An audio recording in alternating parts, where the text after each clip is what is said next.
ये है राजस्थान स्थित हल्दी घाटी, जहां महाराणा प्रताप के रणबांकुरों का सामना अकबर की सेना के साथ हुआ था। इस घाटी का रंग हल्दी की तरह होने के कारण इसका नाम हल्दी घाटी पड़ा।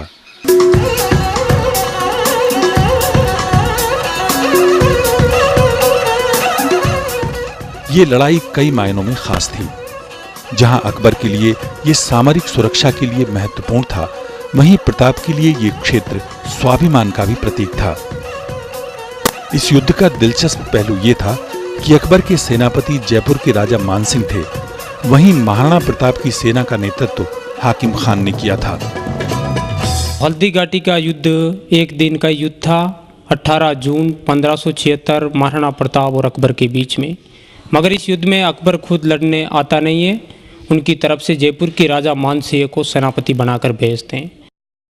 इतिहास पुरुष महाराणा प्रताप ने 1572 से 1597 तक राजस्थान के मेवाड़ में शासन किया।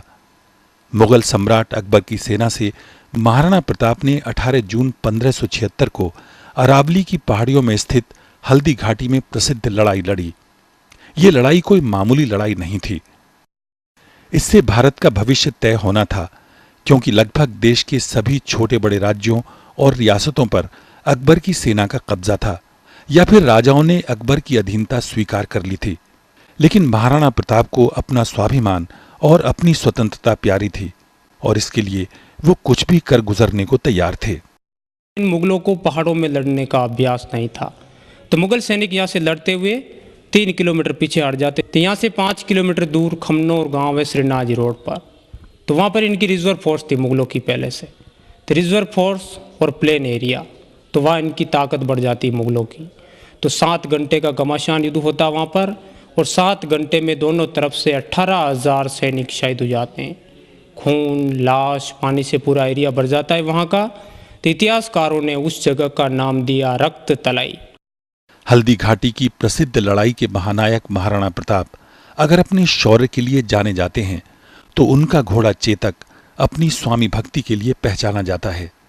लड़ाई में घायल चेतक एक नाले को लांघने के बाद मर गया, लेकिन उसके कारनामों ने उसे हमेशा के लिए अमर कर दिया। चेतक ने 5 किलोमीटर 3 पैरों से यहाँ तक आ गए। 22 फीट नाला कूदने के बाद वो घोड़ा मर गया। तो भाई शक्ति सिंह ने घोड़ा दिया, यहाँ से वो उधर निकल गए और चेतक को यहाँ दफन किया। हमारी टीम ने उदयपुर के सिटी पैलेस में जाकर बच्चों से महाराणा प्रताप के बारे में जानना चाहा। ताज्जुब की बात है, बच्चों ने महाराणा प्रताप के नाम से अनभिज्ञता जाहिर की। अपने अदम्य साहस के लिए विख्यात महाराणा प्रताप के कारनामों से आखिर बच्चे अनजान क्यों हैं? पढ़ते भी हैं स्कूल में, तो ये ध्यान नहीं देते हैं और उसको याद नहीं रखते कि हमको क्या पढ़ाया गया, क्या हुआ, न भविष्य में हमारे काम आएगा। न एक हिस्ट्री ऐसा सब्जेक्ट लोग, कुछ लोग सोचते हैं कि भविष्य में इसमें कोई फ़ायदा नहीं है। मैथमेटिक्स है, साइंस है, ये तो आगे जाकर काम आएगी, इकोनॉमिक्स है, कॉमर्स है, बट हिस्ट्री पढ़ने से क्या फ़ायदा। जब हमारी टीम ने हल्दी घाटी का दौरा कर जानना चाहा कि वहां महाराणा प्रताप से जुड़ी यादों को कैसे संजोया गया है, तो हैरानी हुई कि उनके नाम पर सिर्फ एक म्यूजियम है, और वो भी निजी है। Haldi Ghati world fame place है। यहाँ पर विदेशी लोग भी आते हैं, देशी लोग भी आते हैं। तो उन लोगों को पहले यहाँ कुछ नहीं था। गवर्नमेंट ने काफ़ी घोषणाएं भी की, प्रयास भी किए हैं, पैसे भी खर्च किए हैं, परंतु ऐसी कोई चीज़ नज़र नहीं आती जिससे राणा प्रताप के आदर्शों को देख सकें। तो उससे हमने सोचा कि ऐसा एक म्यूज़ियम बनाया जाए। तो यहाँ पर पहले टूरिस्ट बहुत कम आते थे, मतलब साल के 25,000 टूरिस्ट आते थे। आज 4 साल में म्यूज़ियम बनने के बाद में 3 लाख टूरिस्ट पर ईयर आ रहे हैं। अभी यहाँ जो लोग आते थे बड़े हताश होते थे कि यहाँ क्या है, हल्दी घाटी में इतना बड़ा इतिहास में नाम है और यहाँ पर देखने के नाम पे कुछ नहीं, राणा प्रताप की एक मूर्ति तक भी नहीं है। तो वो बड़ा मेरे को लगता था। तो उससे मेरे को जो एक स्वतंत्रता सेनानी थे बलवंत सिंह जी मेहता, और जो IAS अधिकारी रहे हैं जिनसे मैं संपर्क में रहा, उन लोगों ने मेरे को राय दी।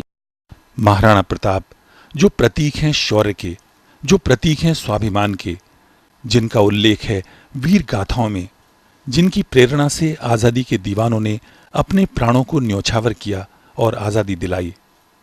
वक्त की धूल ने इनकी चमक को कुछ फीका भले ही कर दिया हो, पर इनकी शान आज भी बरकरार है।